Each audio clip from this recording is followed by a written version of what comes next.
and welcome to another episode of Out on a Limb podcast, where in keeping with our 2024 resolution to bring you new and exciting guests, we have the amazing Diana Adair and Donna McMurtry coming to us this early morning from Colorado, and we are super excited. You're going to love this conversation. So Diana and Donna work together as sisters doing quantum healing work. They are published authors, world travelers, and researchers with amazing wealth of information that I hope that we can just chip away at a little bit in this podcast. I met Donna first in the blue there on our quantumhealers.com forum, which any of you that work in the healing or metaphysical world can join. It is a beautiful community of like-minded individuals. And when I first joined the forum and started engaging in these conversations, I noticed Donna McMurtry's name popping up, and the content of her discussion posts were so just incredible. I could feel the heart-centeredness. I was really drawn to Donna. And then, of course, after having met her sister, the same like-minded heart-centeredness and love. And we realized, Will and I, that they are part of our soul family. Absolutely. Mm-hmm. And when we met in person a couple of years ago, the lightning, the sparks went off.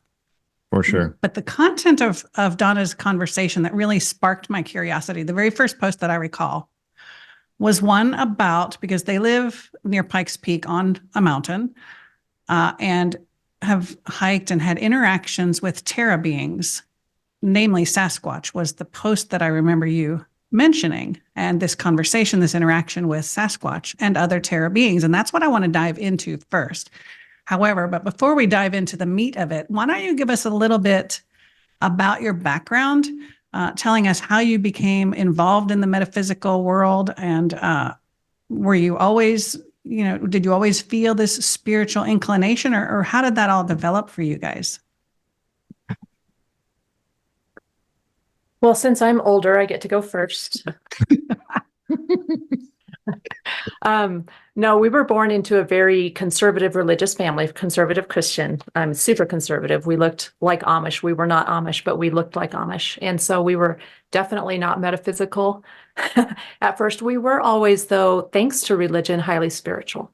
That was a perfect foundation for what and who we are now. So when we got into this world, the metaphysical world, we were both adults, and I'll let Diana talk about her story. I was in my 30s and had just come out of the church, a less conservative style of church, more community, non-denominational Christian church. And so I had been questioning for years a lot of things that I had believed in and been programmed with or taught over the years. And in that journey of questioning, I also, of course, began to receive some answers. So then I was seeking further. You guys are very familiar with this story. Mm. And so one thing led to another. And thanks to my spiritual connections that I was accustomed to already, it was easy to then connect to other consciousness, other beings, the source of all of us and all that is, and that sort of thing. So I am super grateful for religion and for my background, because it was a perfect training ground for all that we do and all that we connect to now. Mm. So that's me. Sure. Well, and it came in a big way around 2007 when we both discovered we were interested in Atlantis. And that was where I really make the connection of where we connected. And that was part of your journey, your fast journey out of that world and into this different spiritual world, because I had recently moved back from Alaska. So I left the church way before. I was the rebel out there doing wild things, and my family was all praying for me, and it worked. Thank you. I'm here. Doing the stupid human tricks, right? Right. That's right. What else can I try that's not approved? Right.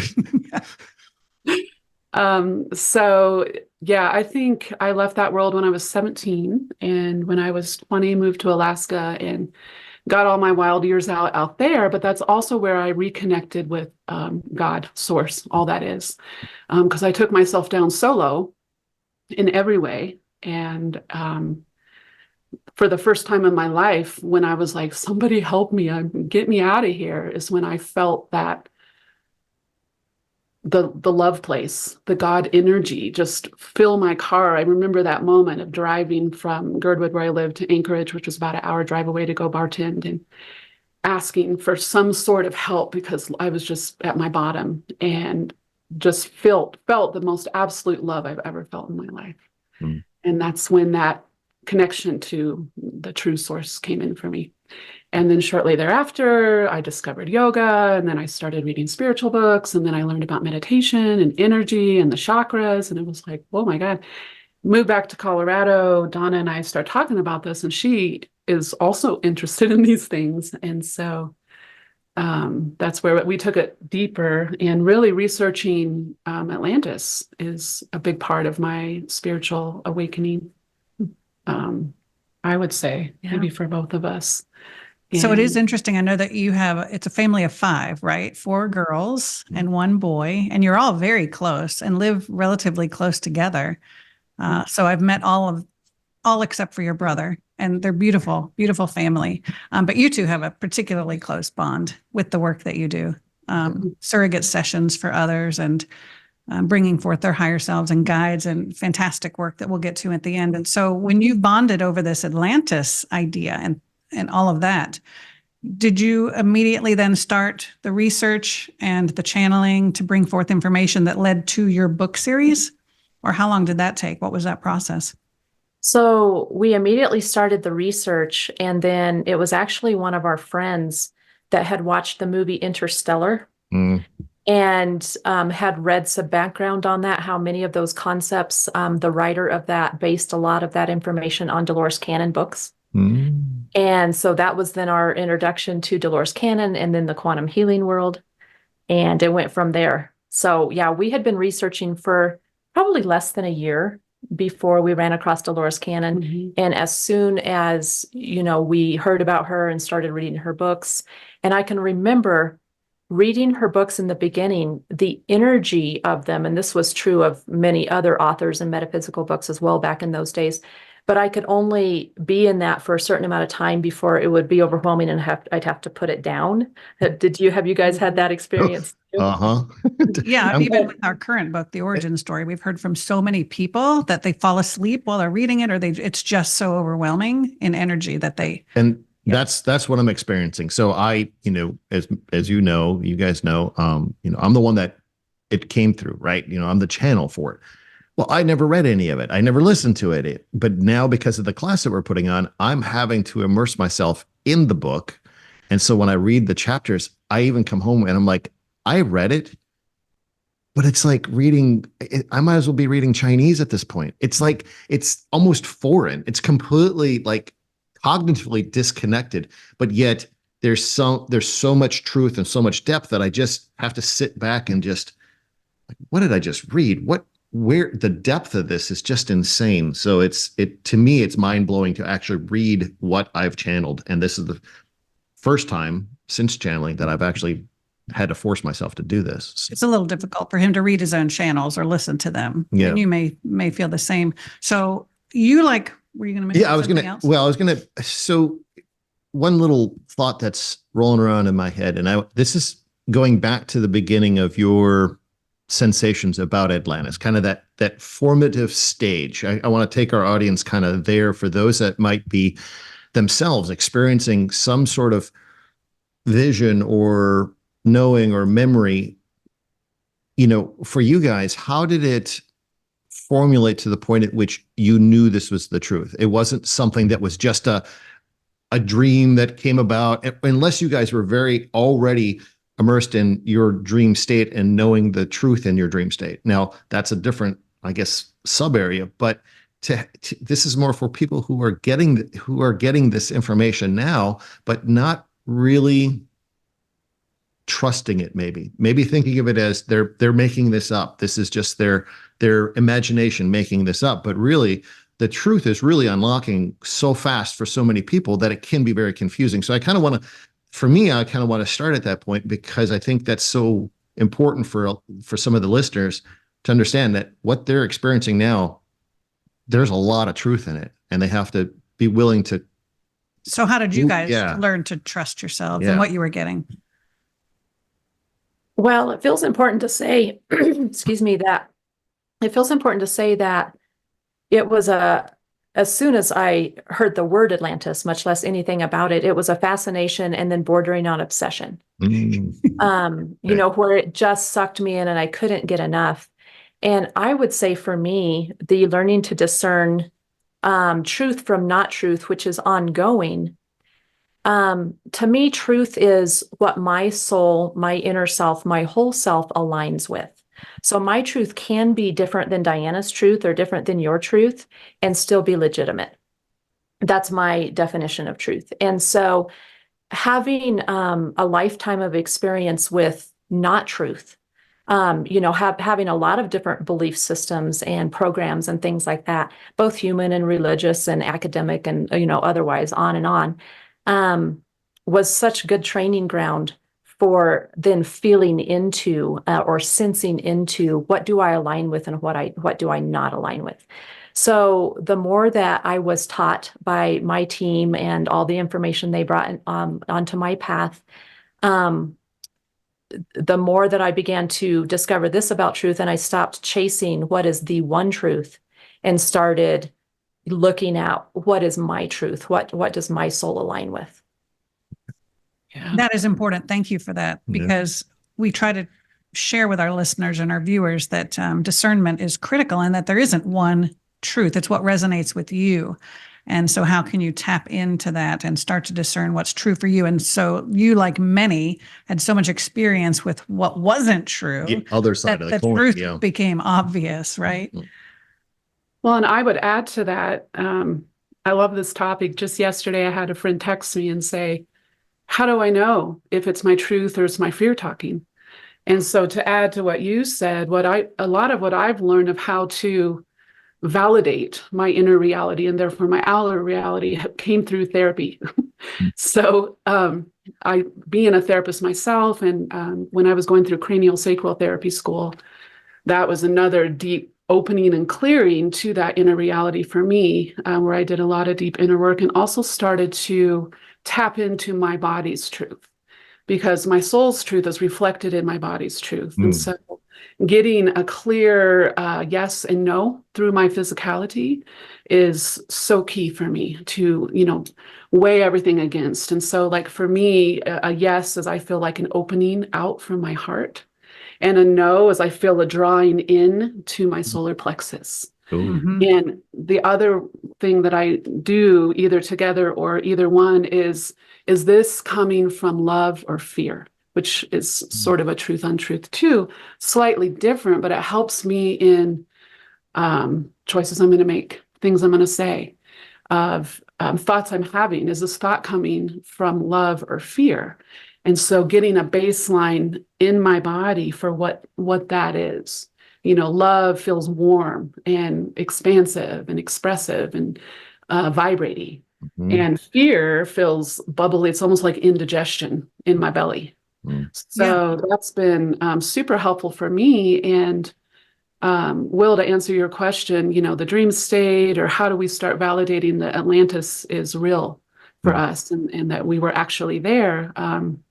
As part of my own self-healing, I was doing a lot of breath work, breakthrough holotropic breath work with a couple here in town.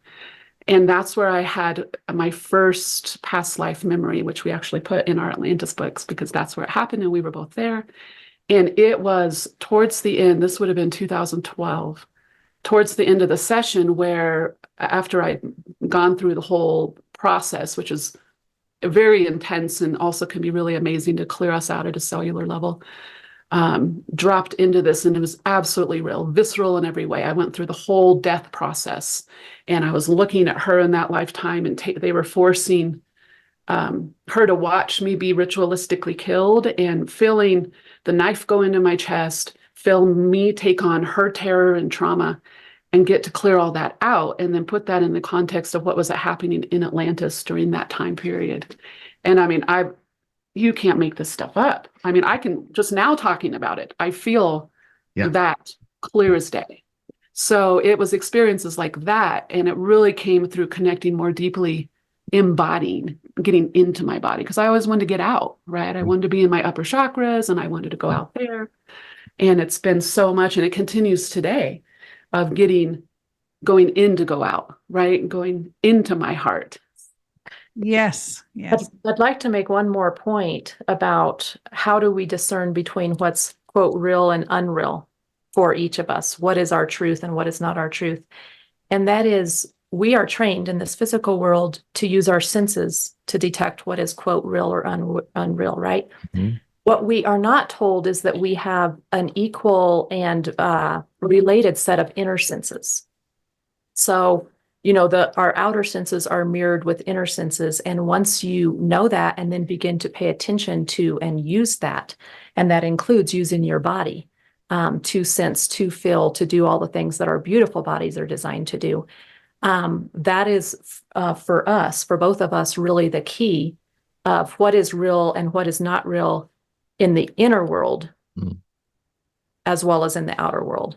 Does that make sense? Mm-hmm. Excellent points. Yes. And you're Yes. reiterating things that we've mentioned many times in the podcast about discernment and how to understand our truth and why it's so important. And having the baseline, like Diana said. If you don't have a baseline, then you don't have anything to weigh the incoming information against. So it's important to know yourself, which means, again, going within and spending some time there and going within to go without. Beautiful. Yep. All right. So you've discovered this Atlantis connection. You've discovered Dolores Cannon. You eventually became certified in Dolores Cannon's QHHT or quantum healing hypnosis practice, correct? Right away we did. Mm-hmm. That was an absolute yes. Mhm. As soon as we started reading her books and learned about what she taught, we were like, oh yes, we must do this. More, please. Yeah. Well, and it was interesting because we went through the training in 2014, and it just happened to be like a week after she transitioned.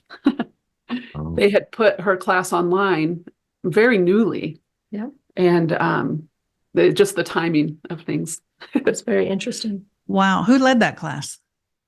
So it's videos of her. It's all online training she did. Oh, okay. I wasn't sure how that And worked. Candace Goldman was in there, and Really? unbeknownst to us, we would get to know her so well later.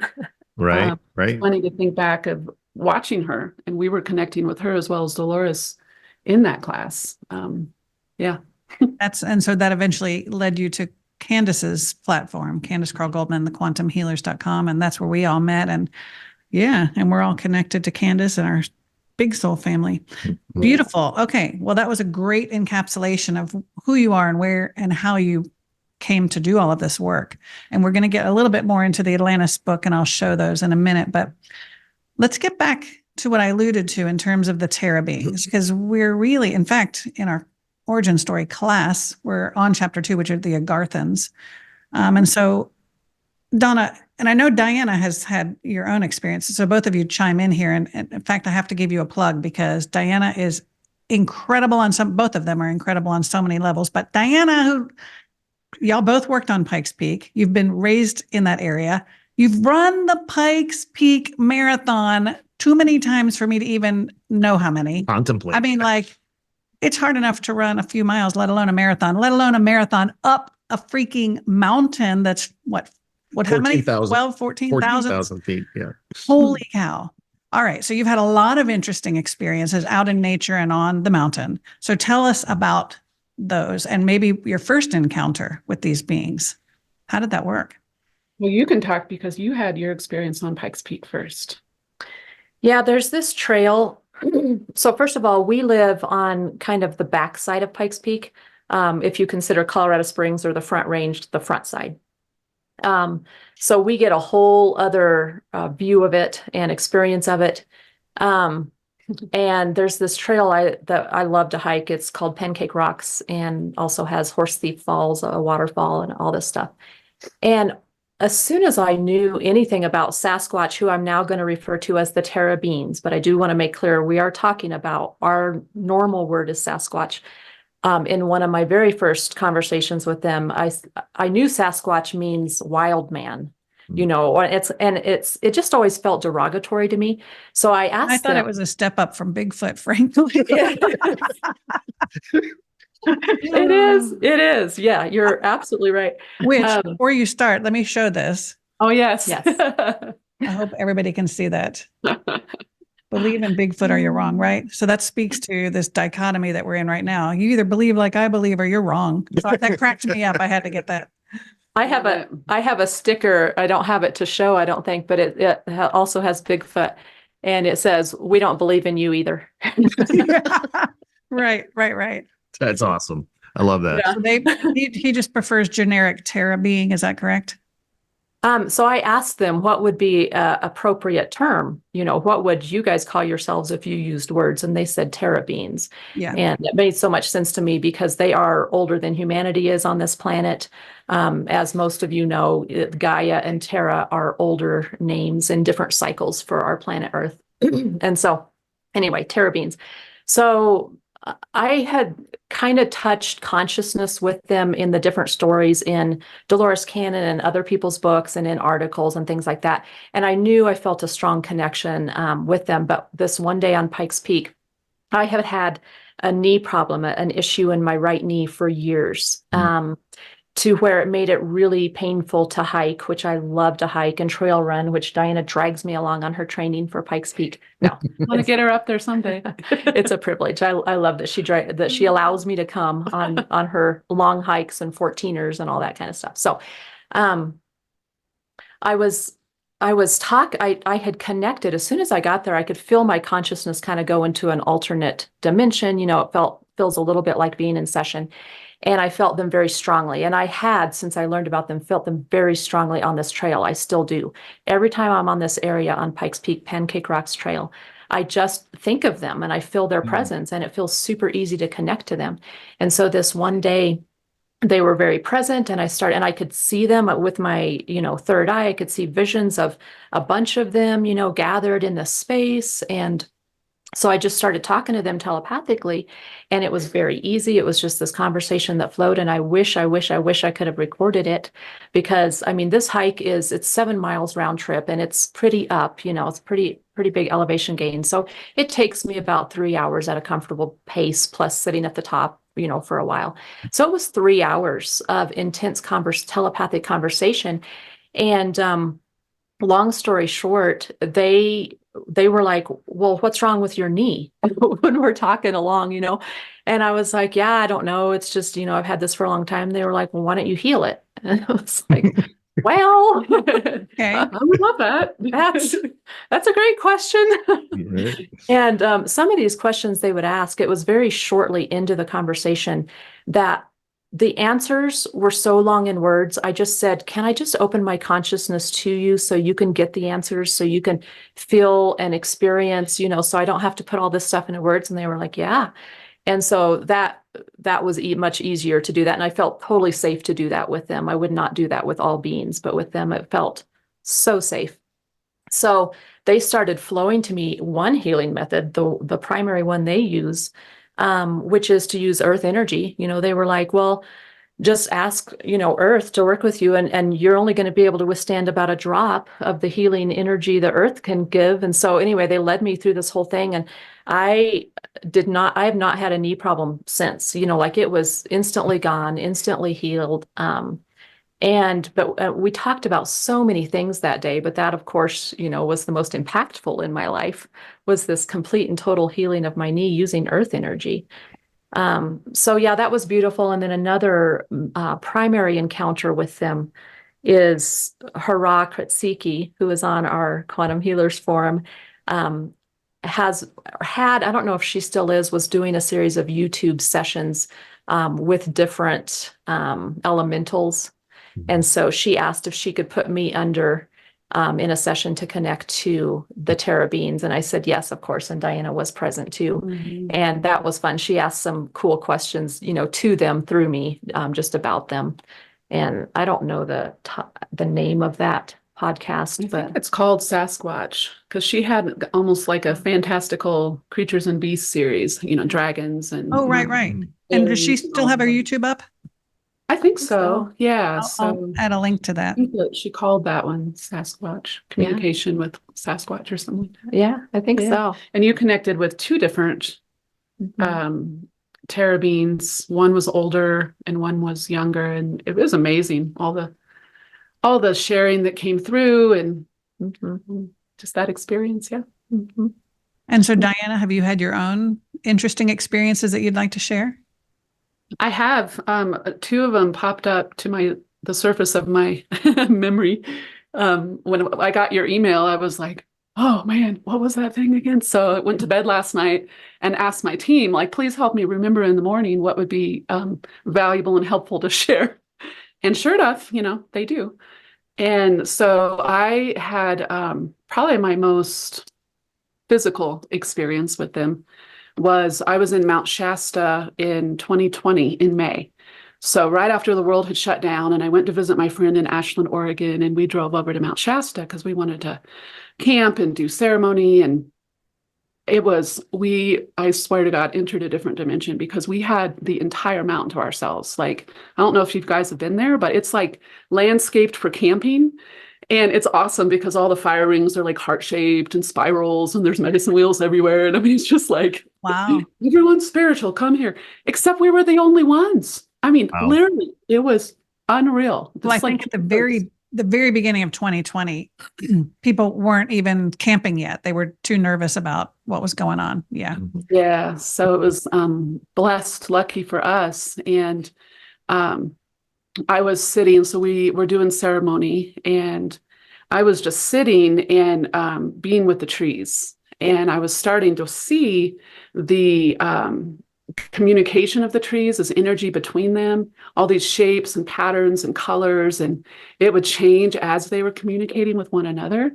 And the Terra Beings came through that. So all of a sudden I see the shape, and then there was a couple of them, and they came and sat down with me, and then we were having this whole, again, telepathic communication of their communication with the trees, and how the trees have told them things, like they throughout history have let them know what's happening in an area, or they just have strong allies between them. Let me see I think that was all I was going to share about that, but it was really profound just to feel them in such a natural and physical way. And then I also had a lifetime that I went to as a young white female Terra Being. And I had in that session wanted to see where one of the core fears that had plagued me through life was the fear of making wrong choices. And I wanted to get to the root of that. Well, I went to this lifetime, and I had fallen asleep because even back then, and I think this was around like maybe the 14 or 1500s, they had already gone more into the fourth dimension because they had been hunted and persecuted. But it was in that in-between time of they didn't really know if the humans were going to be nice to them or not nice to them because, humans were so fearful of them. And so I was in the third dimension, and I had fallen asleep and gotten captured.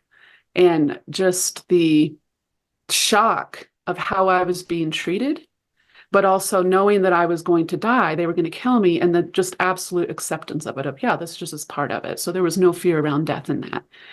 It was more connected to that, I was so stupid, I made the wrong choice, I didn't go back into the non-physical. So those are the two primary experiences that popped up this morning to share. That's fascinating. And what's interesting is it must have been around 2018 when we first started doing public channelings in our home.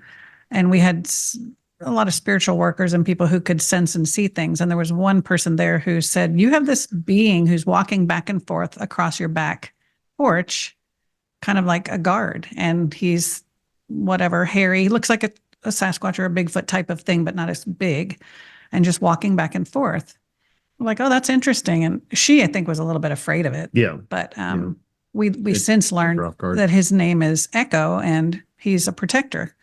Our friend Judy, who we've had on our podcast, she was floating in the pool once on a visit, and all of a sudden started tapping into his energy and had a little back and forth exchange, and was talking about how, because our property is surrounded by water on two sides, and the water table is very low underneath the ground. And so it's very energetic, and we have a lot of beings and fairies and sprites and all of that sort of, all the nature beings and elementals and things. And so he is in communication with them. And as you said, with the plants and the trees and all of that. So it's very, very, it just feels so good to know that they're out there and supporting us like that. And, you know, when you read stories of the Sasquatch, when they call it that, with hikers and things, it's always a positive story where they've come because the person was injured and they've come and supported them and helped them and then just disappeared, and that the person wasn't afraid, that they sensed their energy. It's just beautiful. Yeah, I find it interesting that humans have any fear of them ever. I mean, I'm sure just knowing that all species have positive and negative poles, I would think there would have to be some sort of negative at some point in the Terra Beings. I don't know that, but I've never heard stories of that. I don't have any evidence that shows that they've harmed humans or, you know, done anything that warrants the great fear that it seems like humanity began to have long ago, which is the whole reason why then they had to escape into other dimensions and inside the earth and all that kind of stuff. So it's curious to me, where did our fear come from of I wonder them? if it was fear at first, or if it was, let's shut this down because they will, they're more divine. They're closer to divine. They're going to give humans information that we don't want them to have, like from a church perspective, from a cultural perspective, the control aspect, and knowing that when you're tapped into those beings and the humans that want to control don't have control over that aspect, then they learn to, same thing with the ETs. Why is it? I was just going to say, it's like the little gray alien, you know, what's to be fearful of a little gray alien, right? You know, but our movies, our news, everything that we see in our physical realm tells us that we should be afraid of that. We should, it's, you know, it comes off of a ship, Right. and it's almost strange. Purposeful, right? So it's, you know, when the first footage, I'll put quotes around it, when the first footage of the first, you know, Bigfoot or Sasquatch or Terra Being was put out there, you know, well, then it was portrayed as this big, hairy, ugly, you know, fearish kind of being. And so that then just kind of starts to sink into the psyche of everyone, which then puts that fear nugget in there. So they go out into the woods and they hear a little noise, and instead of going, oh, hey, you know, you're here, let's talk, they go into the fear mode, and that then exemplifies the whole image that they have in their head already. So, well, you know, that makes me think of is how deeply we've been programmed to fear nature. Yeah. In separating ourselves from nature, believing we're separate from nature instead of a part of. Right. You know, nature has been and still is cast as the enemy instead of ways to hurt yourself. And you know, Terra Beings, from that perspective, are kind of one of the links in between, because they are very much nature and very connected to nature. And, you know, even in the conversation we had around communication with the trees, they're like, well, yeah, you can communicate with everything. Yeah. You can communicate with the rocks. Like, that was one of my big trainings. And after 2020, my trees are my friends, man. The woods I live in, and I have specific ones, and, you know, I hug them and kiss them, and I have to stop and talk to them when I go by. They won't let me not, you know. Right. And to them, it's just natural. So it makes me wonder if that's part of it too, is that's part of nature. That's going to kill you, right? Because Very that's good the point. programming. Nature can kill you. Very good point. And we saw that. Nature can keep you alive. Right. Right. Yes. Well, we saw that again in 2020, where it was all stay indoors, don't go outside. Beaches were closed off. Playgrounds were taped. I mean, it's crazy. And skateboard parks were filled in. I mean, they didn't want you outside, right? So that was just, again, another iteration of that. And what was funny is it really backfired, because people realized, well, I can social distance out camping. I'm going to go out in nature and camp. And RV sales skyrocketed, and campgrounds were packed. In national parks, you had to make a reservation.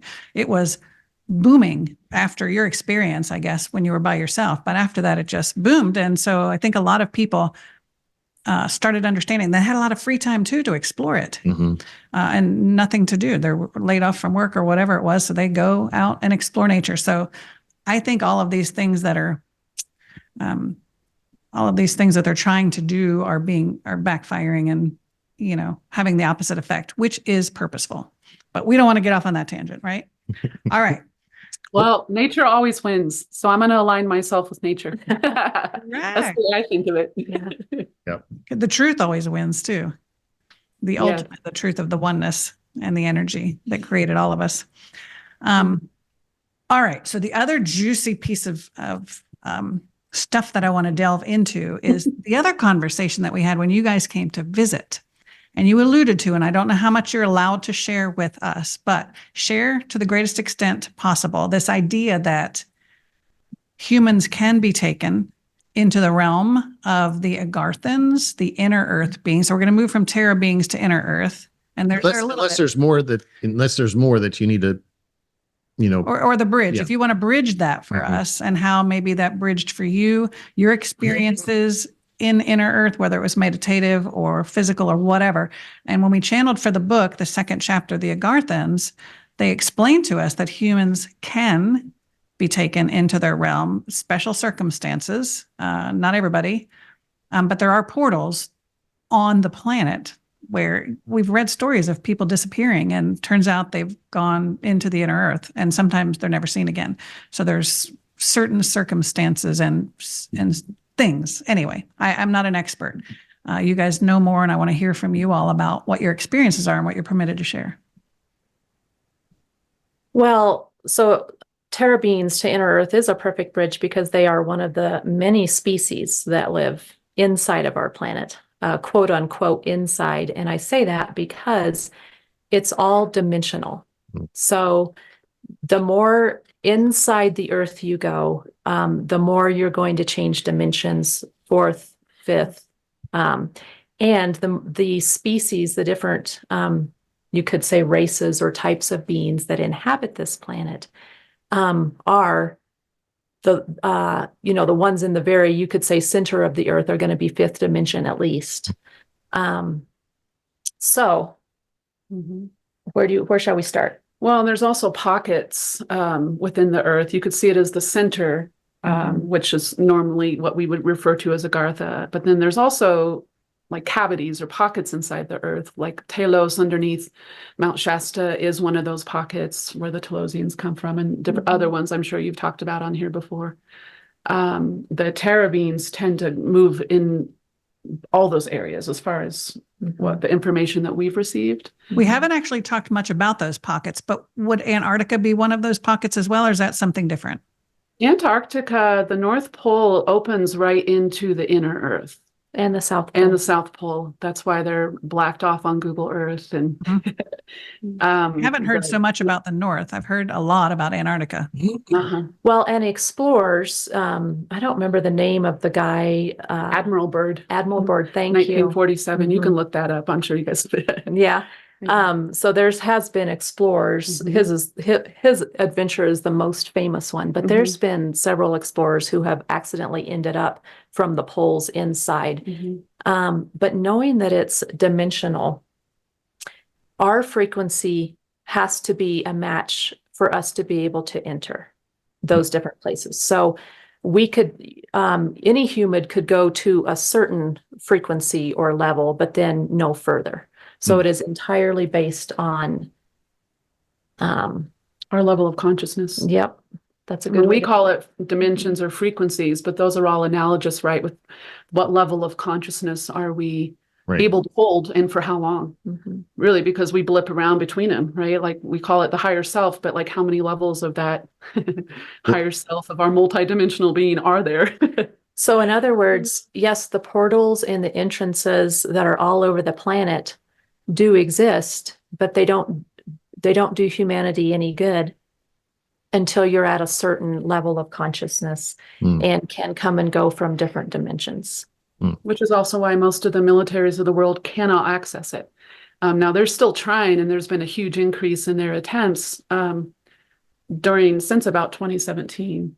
Yeah. And we made contact because of our research. The book series we're working on now is called the Ancestor series, and it's going to be set here in North America and parallel the same time frame 12,000 years ago, before the deluge, the fall, that wiped out a lot of the world. Well, during that time, there was civilizations here, as we know, and some of them to survive had to go inside the earth. And so we started to research that and asked for to make contact with anyone who was willing to with us through sessions, the quantum healing research sessions that we do. And so do you remember what year that was? Doesn't matter, but it must have been maybe 15 or 16.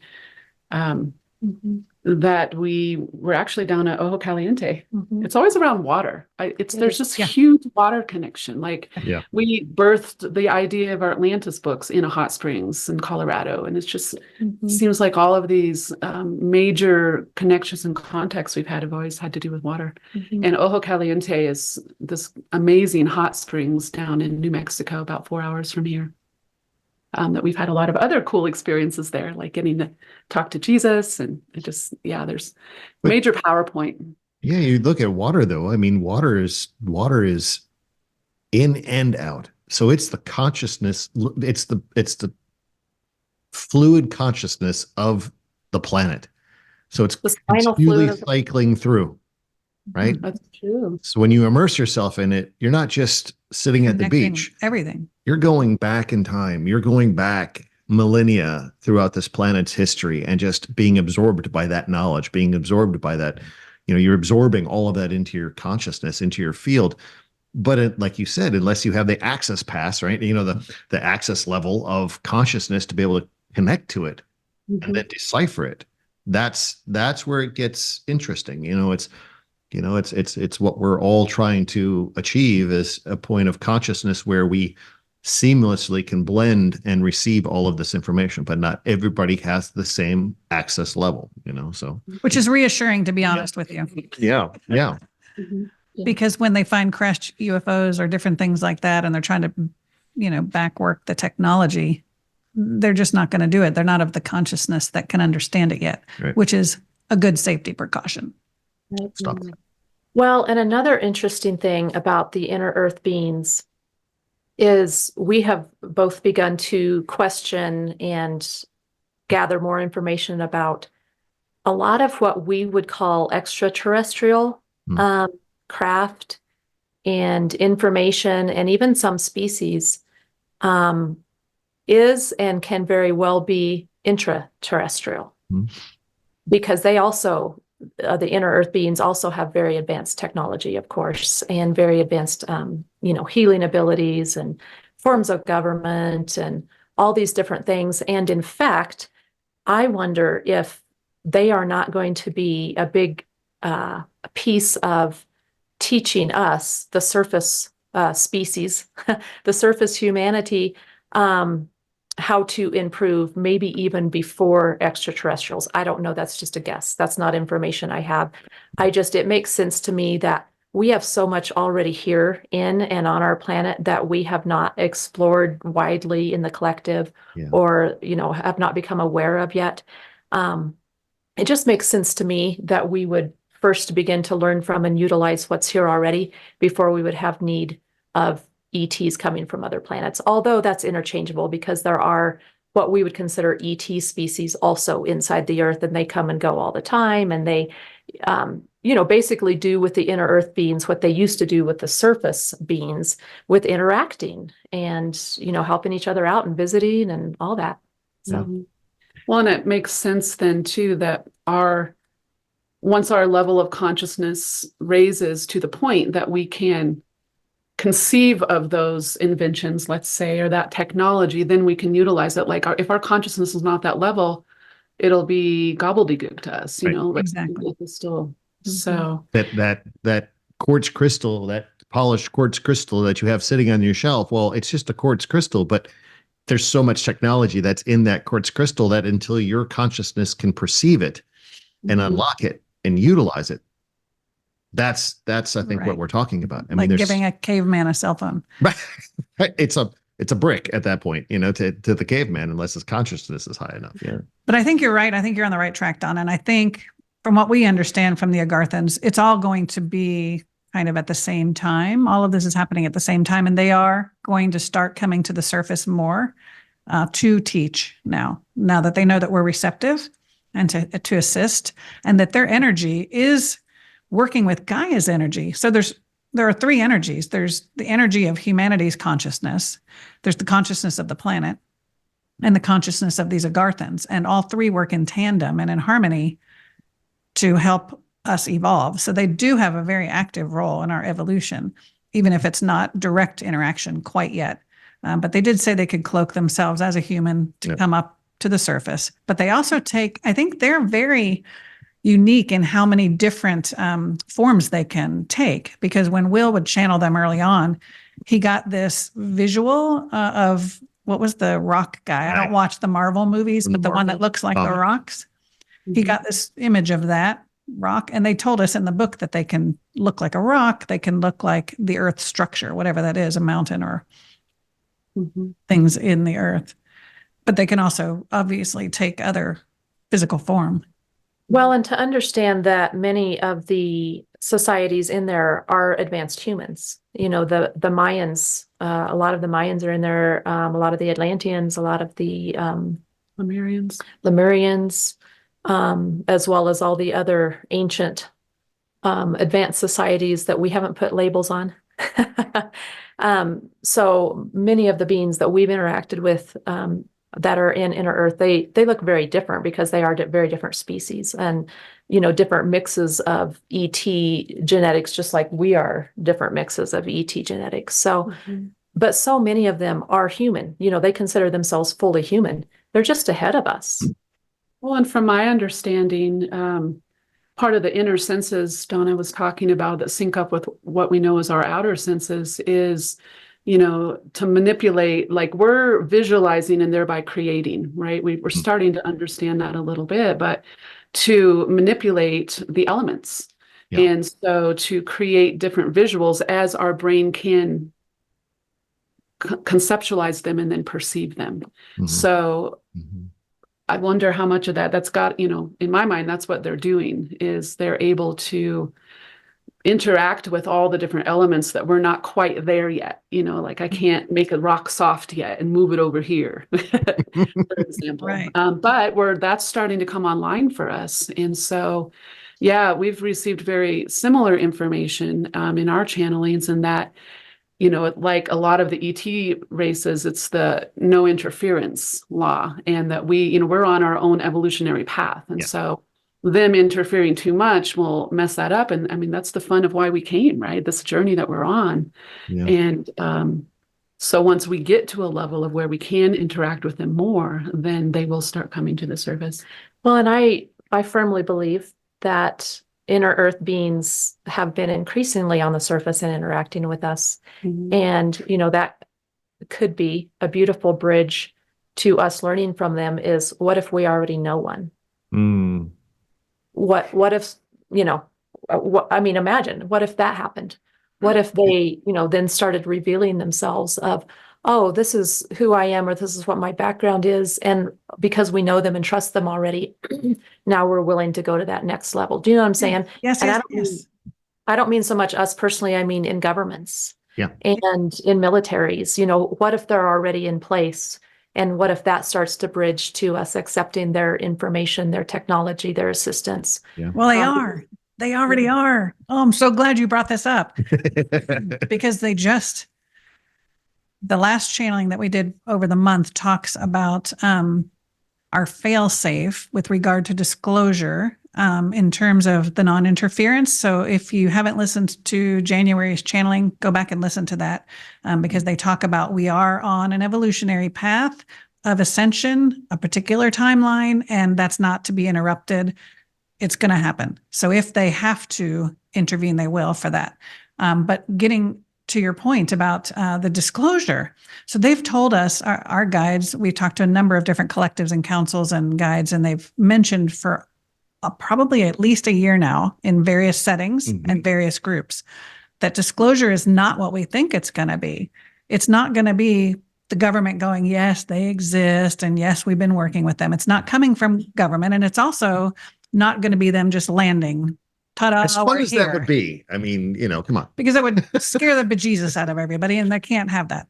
what disclosure is going to be is exactly what you said, the realization that they're already here and walking amongst us now, that we are them.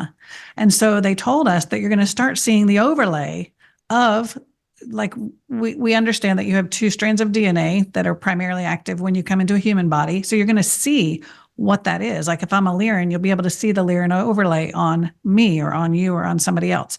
So not to get too far into the weeds, but that's what happened, what we understand happened in the Miami Mall experience, which is also talked about in the January channeling, if you want to hear more on that. And also perhaps, I don't know this for sure, what happened on that airplane when the woman looked over and said, oh my God, you're not real, you're a reptilian or whatever. So we're going to start to see that because our vibrations are raising as we evolve. So even if our human mind is not awake and we don't understand it, our vibration is still evolving and still raising to the point where we're going to start seeing whether it's spirits or hearing voices. It's harmonic in vibration. Yeah. And when you have harmonic in vibration, you have balance. And so when you have balance, then you have clarity. And with clarity, you have vision. So it's kind of a cascading effect with this whole vibration aspect as it harmonizes for each individual with other individuals, or maybe the tree, or maybe the rock that you are called to, or whatever. As you harmonize with it, that's where it becomes fluid, or becomes, light enough that you can move, and you actually then can see in, that kind of thing. So there's a number of things that are going to take place once we really feel the potential, or know the potential of our own harmony with the world around us, the vibrational harmony. So.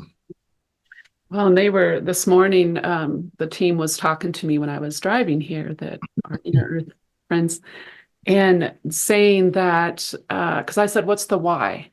Why do we want to understand this more? What is the information that will be helpful to us? How are you helping us? How are we helping you? Mm-hmm.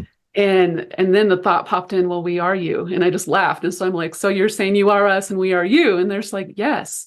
They've been holding, if you think of, our inner self and our outer self, or our inner senses and our outer senses, inner earth, outer earth. And how that they've, been holding the higher dimensions and frequencies there. They were already here. They're already activated and connected to them. And as we're having, fast increasing experiences of telepathy between all of us, but with them too, they said that more and more humans are having more dream communication and telepathic communication, that they just think they're thinking, but they're actually communicating with their counterparts, let's say, or family, in what we call the inner earth. But inner and outer is very confusing because it's not actually physically like that. It's just the different dimensions. And that there would be more of that increasing in 24, but there would not be a lot of them, coming into our dimension, those dimensions syncing up. They're hoping a lot more of that in 25 and 26. Yay! That's fun. Awesome. It is. Yeah, there's been extra security between 2017 through 2024 is this all kinds of stuff going on that will probably in 2025 and 2026 know a lot more about and be able to talk a lot more about. But there is, it's intense everywhere. 2017 to 2024 is this intense window. So, well, and it's interesting because we had sorry, just listening for what I can share for now. We had an experience in early 2017 where we were going to get to visit a certain place. And in 2017, right around that same time, something shifted in a huge way, where what she's talking about, the added reinforcement protection, they had to shut down a lot of portals at that time because there was an increasing attempt of different countries, governments to access the inner earth. And so our communication became more telepathic and more sporadic over the last few years. And so that, it's interesting that this morning they were sharing that, and we were thinking, oh my gosh, that time frame, 2017 to 2024, 25, as a lot of different people have talked about that. This is the time of the shift and where things have gotten more intense. Controls have been, it's been equal measure light and dark. Control and freedom. Right.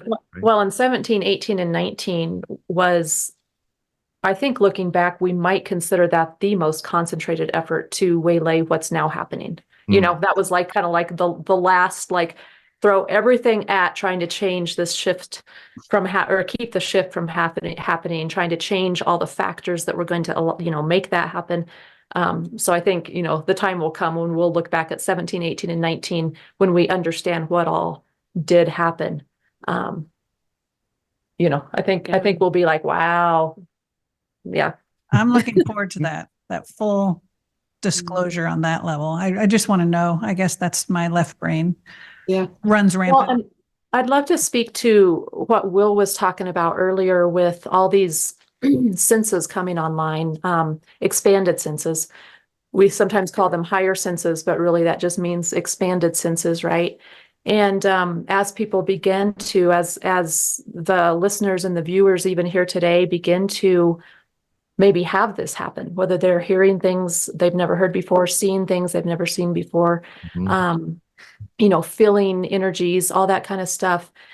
I think the most important takeaway, the most important thing to remember as this happens in the collective and to each and every one of us is going back to what Diana said with fear and love. Are you immediately being thrown into fear with whatever your new experiences are? And if you are, get some help around that, because truly what's becoming available to us is rooted in love. And so even if you see, for instance, you look at somebody and, oh my goodness, they look like a reptilian. Yeah, there's a lot of really positive, beautiful reptilians out there. So you don't need to immediately be afraid of that. Right. Maybe you feel what you would consider demonic or evil or whatever kinds of, you know, energies and stuff like that. If you go immediately to fear, you're missing what you're really seeing or feeling or connecting with. Exactly. So get some help around that. Get some help with getting into your positive pull, into your higher frequencies of being, so that you can experience the truth that's there, not just the fear. Because you really can't discern from a place of fear anyway. Right. So you can't tell. You just can't. And that's why the controllers want to keep us in a state of fear constantly. So if you haven't already turned off the headlines, turn them off. And if you do see something, again, just remember that fear is their agenda. Would be the category of they? These controllers. Yeah, they. They.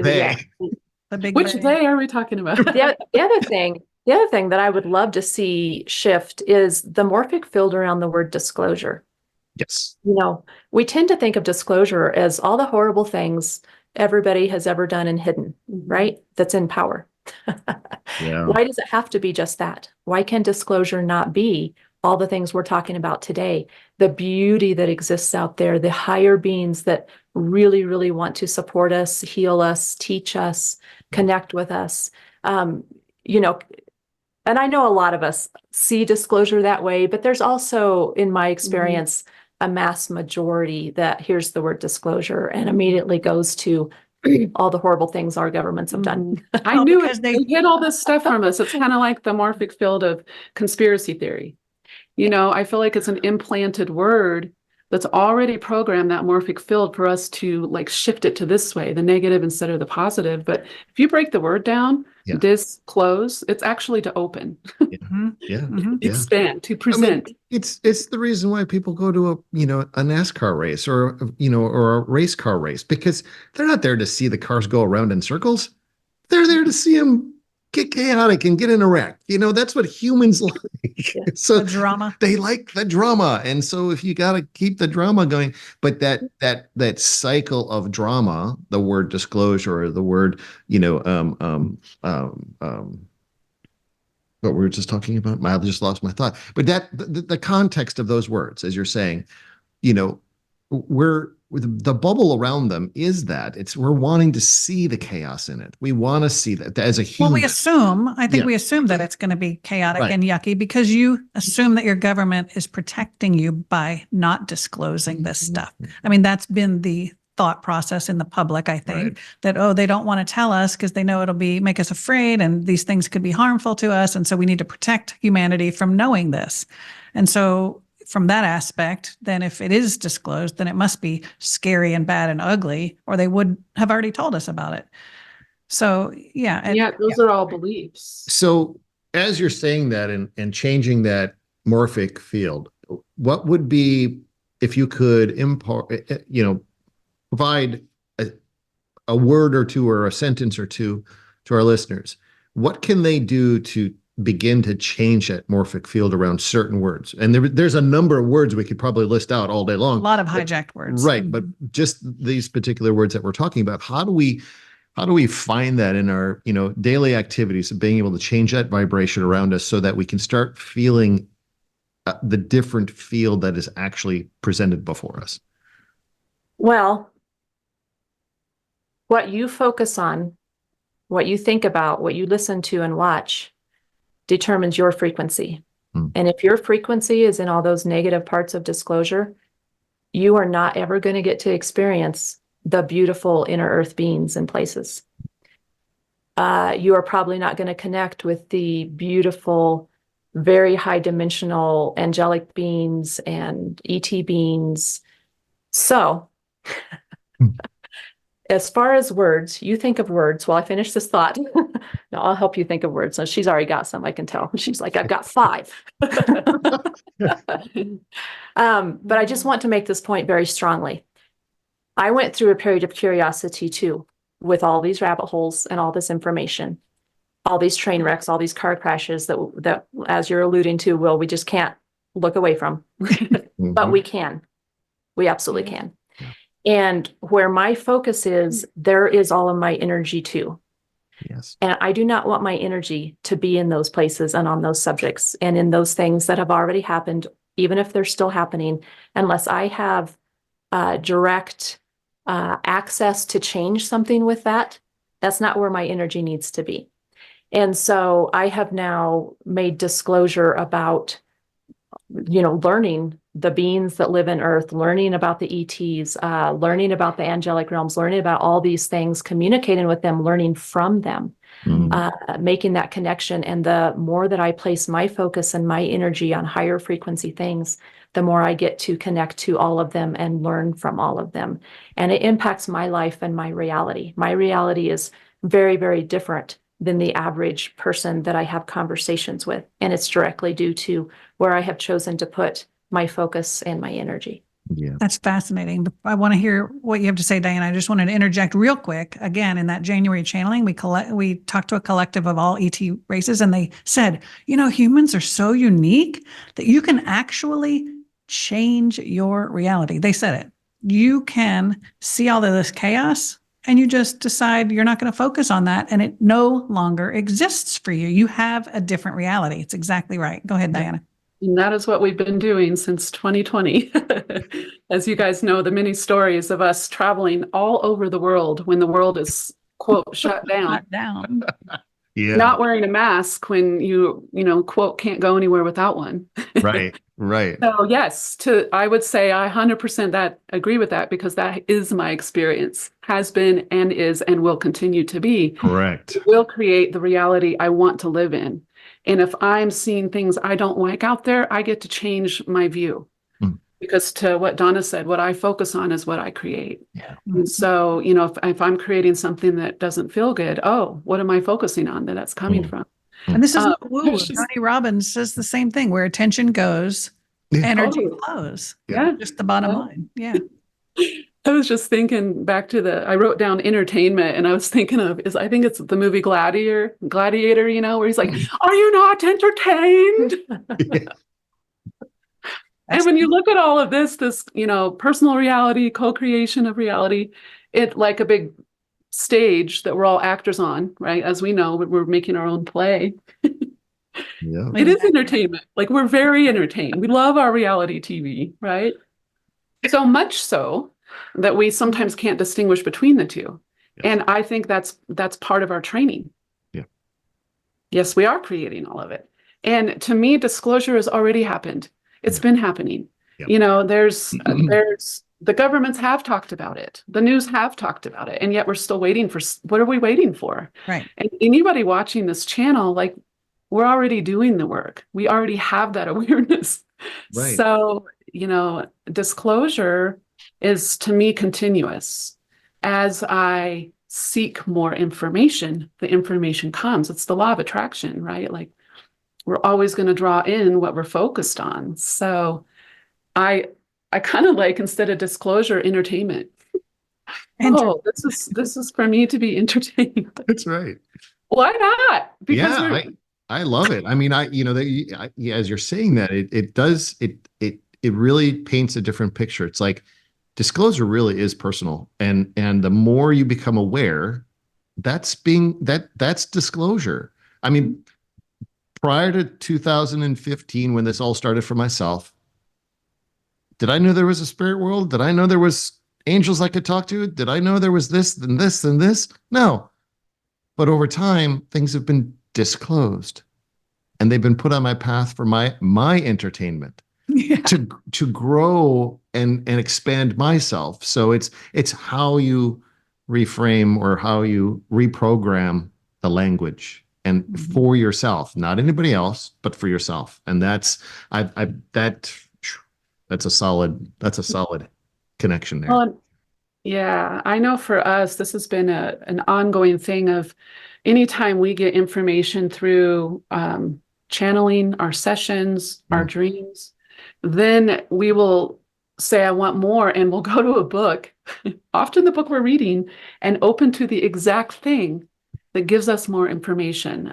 We really enjoy Seth's teaching, Jane Roberts and his channelings, and he's one of those that happens so often with. And it's the same with Dolores Cannon's books, of another way to kind of validate that and open that up more on our own particular path of disclosure, which could also be seen as our learning, our expansion, our awareness.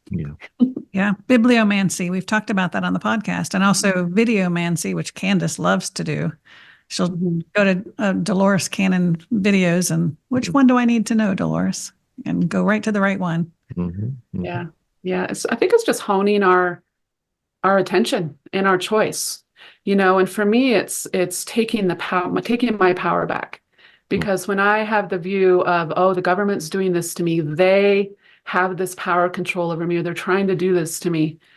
Just me thinking that is I'm giving them some of my power, instead of that's not part of my reality. Yep. And it isn't. Yep. Right. Metatron just had a beautiful channeling about control. And he said the only vulnerability that humans have, because humanity was not meant to be controlled, polarity, yes, but control, no. The vulnerability is our thoughts. And if you don't take control of your own thoughts, someone else will. We've got to get a handle on our thinking and who is actually in charge and who's creating. Yeah. Well, and what those thoughts are and where they originate from and why we're having them instead of others. And that's a whole series of podcasts. It is. Yes. What are we tapped into? I'm sorry, go ahead. I was just say, what are we tapped into? What morphic fields are we tapped into that those thoughts are flowing through my brain, my field? Yep. Right. And I have so much more on my list, but we're running short of time. So we're going to have to bring you ladies back because we still need to get into Toltec mounds. We need to get into your other research. We need to get into Atlantis. There's just so much going on with you guys. You guys are a wealth of information. This is just cracking the egg open. It is. Just to, So fun. just to do you, get it. do you have a copy of your books? Because I have one I can hold up if you don't. I want everybody to see what you have done. You guys are prolific. Here, you take those two.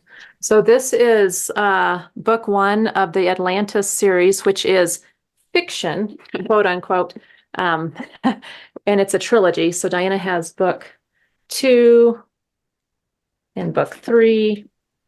And these are available on Amazon and all other online booksellers. And then our nonfiction books based on our sessions, primarily our surrogate sessions. We have New Earth Healing, which has been out a little while. And then we haven't officially released the print copy yet, but we will very soon, God willing, and the creek don't rise, on death. It's called Doorways of Death. So that'll be coming out. And anybody who wants to get updates on when that's released, and as well as the other stuff that we're doing. And I know you haven't asked for this yet, but I just want to, you can go to our Facebook page. DD Adair is the best way right now. Because we don't post much. We're just not very good at social media. We just don't enjoy it. And so, but if you do our Facebook page, DD Adair, DDADAIR, then you'll know when books come out or a little bit of what we're doing. So, And your books are highly accessible. It isn't, you don't charge exorbitant fees. In fact, I think you almost give away the e-copies often because you want it to get out there, especially the healing one, if I recall. Is that correct? Yeah, I think the New Earth Healing is maybe $5 on Amazon or something. And we actually have a free, is the download still on there on our website? yes. ddadair.com. There is a free download of the ebook of our new death book, Doorways of Death. Right. That's what I love about all of our books. We've been guided to write these with Atlantis. We researched for 10 years and then created our own story within our research. But they said the most important thing is the energy that's encoded into these words is going to wake up other people's memories and wake up that part of them. And so it's been so fun for us to hear people's dreams and all the experiences they have while reading these books. So when you say it's fiction on the Atlantis series, it's research fiction. So you take what you've researched over years of the dream state, the meditative state, the session state, even going out and exploring some different places, but then you build a story around that is fictional, but you infusing it with the actual research material. Is that correct? Yes, we say that it's a cast of characters in a story set in the most historically probable Atlantis. Fantastic. Based on research, and the world is built on what people and ourselves have experienced in sessions of being in Atlantis in different time periods, as well as everything pretty much that's been written about Atlantis that's out there. So both metaphysical and physical research, you could say. Amazing. And because you're both trained in beyond quantum healing, which allows online sessions, you guys do online surrogate sessions for those who feel that they can't go under or for whatever reason want to have a surrogate session through you. Is there anything else you want to say about those? They're profound. Just what a great honor and privilege it is, and it blows our mind every single time to connect to other people's teams, guides, and higher self. And then, it's a lot of fun. It is such a great honor to get to support people that way. And we just fall in love with all of our clients, because you're seeing their whole true, big, beautiful selves. Yeah. Yeah, we're the same way. We're always at the end. Oh, well, if anything happens or you have insight or questions, please reach out. And we love to hear from our clients. I mean, I consider them our friends, and it's difficult to maintain a group of friends that large, but I just really, you feel connected to them on a different level. Yeah. Yeah. Well, and as much as we love the surrogate sessions, we still do both firmly believe in people getting their own sessions, because there's just, that's irreplaceable, to feel that within yourself. And it teaches you how to connect to your own guidance, your own inner wise self, and your own guidance when you experience the session yourself. So we do definitely always plug that. But for people who cannot, for any reason, experience a session themselves, we do the surrogates, as do you guys. Right. And I don't know if you guys have experienced, I think this you have, but a good number of them after having a surrogate are able to connect themselves and just go on, their merry way, which is it's like a permission slip. It opens that doorway for them to just go, okay, let me try something different. Let me experience something different. So yeah, we just need to hear sometimes things through the left brain process in order, like you said, to give yourself a permission slip or to understand things in a different way, or to understand why maybe you were hesitant or why you felt like you had a block, or even to clear legit blocks. So, with your book series and, your latest book, are there any others that you are currently working on? How many do what are you currently researching? Right. How many do you have on the shelf that are in various states of progress?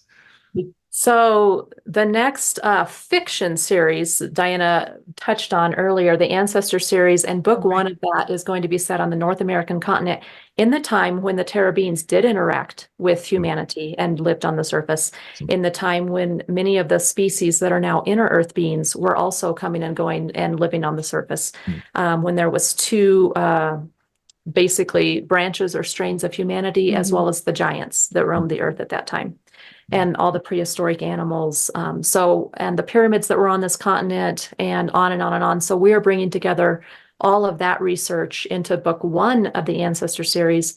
Book 2 of the Ancestor series will be farther down the timeline, but set in Inner Earth. Mm. And then book 3, we don't know yet. It'll be also a different time period, but all relating via the same characters will carry throughout these. But it'll be essentially very, very old on this continent, Inner Earth, and then the third one will be some sort of a bridge. So Amazing. Y'all are incredible. and then It is nonfiction. I love writing, but it's difficult. I don't know that I could write fiction. I mean, it's a whole nother ball game to be able to carry those characters through and all of their experiences, and to link and make sure everything makes sense content wise. It's beautiful. You guys do a beautiful job with that. Well, thank you. And as a lot of authors say, in a sense, it writes itself, because so many fiction authors are really just channeling, right? The characters present themselves, and then they tell you about themselves, and then they tell you what they do or what they're doing or what. So when we sit down to Tell anybody that. Giving away the secrets. when we sit down to plot, I mean, I'm not even kidding. Half of them have already shown up to each of They us, have. and then the other half present themselves, and so it's more channeling than it is is. writing. Well, and not to worry, Will, because all the work comes in the editing and shaping, right? And that's Exactly. very much, our Not that you human. know anything about Hey, it. I've watched you toil over many hours of putting the books together, so I Yes, completely edit understand. and edit Yes. some more. Yes. Yeah, that's where a lot of the work comes in. And I mean, gosh, we might have done 70 or 80 passes on our Atlantis books, because with fiction, that really is where the layering and the shaping and the endless editing comes in to make continuity and, give life to your characters and all that. So And even after it's published, I know there was Something slips through. yeah, I think it was in the They do. book. There was it had been out already, and Allison just decided she's going to just start page flipping through it and reading some things, and all of a sudden I came found across a it. glaring Right. something, and it's eating at me. I think we Big figured mistake. We Big did. mistake. yeah, I can't read our books, because I guarantee you I will find 15 things I need to Right. change. A laundry should have list. said it this way. Yeah. A comma should have been there. I take solace though that we both read a lot, and I find mistakes all the time in books, even highly polished New York Times list books. They're just, I don't know. I don't. You're right. So then the nonfiction book, as soon as we get the death book out, it is done. We just have a couple things that are holding us up. But the next nonfiction book that Diana is actively working on, and I'm sort of trying to help a little bit, is on sexuality and spirituality. Mm. And we are going to find different words around those Yeah. things, because really what we're talking about is the soul and the human coming Mhm. together. It's divinity and humanity, coming. Beautiful. So yeah, That'll we're be very fun. excited about that one. Session stories Yeah. specifically on that subject. Amazing. Beautiful. Awesome. Oh my gosh. We could keep going and going and going. But we have things we need. I want to honor your time, and we have things we need to get accomplished as well. So promise me you'll come back. For sure. Please, thank you for having me. Awesome. And So especially much when fun. Yes. the books are underway, and you can tell us. I really want to dive more into your research and the actual, not just channeling research, but the literal travel. Physical research. Yeah. Because where are you guys headed? You're going somewhere this year. Tuesday in, what's today? Sunday. In 2 days. In 2 days, we're going for a month to Thailand and Cambodia. Mm-hmm. So in Thailand, we'll be doing some meditation and breathing stuff. But then in Cambodia, we're going to go to Angkor Wat and several other really old sites. Wait. So that'll And this actually relates to our sexuality, spirituality book, because we're going to be working with a Taoist master and working with learning how to harness and channel our sexual energy into healing energy, into clearing negative emotions stuck in the body, to transform them and back into life force or chi. Wow. So that's one of our interests. So many sessions, people have issues around one of those or relationship. Mhm. And so we're delving into it more with our personal experience to also inform that next book. Well, that's Amazing. exciting. Safe And then there's travels. Egypt. We'll talk about Egypt next time. Yes. Oh gosh, I know all of these things. There's so much to talk about. But I will have all of your links and all of your information for your books down in the description box. And wishing you safe travels and a beautiful day. And thank you so much for joining us today. Thank you, dear friends, for having. Absolutely. It's always so fun. We are like siblings when we get together, right? Oh my God. Yes. It's I crazy. grew up without siblings, and when I first met them, I was like, "Oh my God, I have sisters." This is just, it was insane. You know, I I Absolutely. think we cried the first We time. did. It was just, it just, ooh, yeah. I mean, and I'm gonna say, you know, for those that might be watching this or listening to this, some of those that are sensitive, energy sensitive, might be feeling it, but the entire time that we've been speaking, my crown has been absolutely on fire. I mean, it is just from the tip of my ears all the way up. It's just been like this.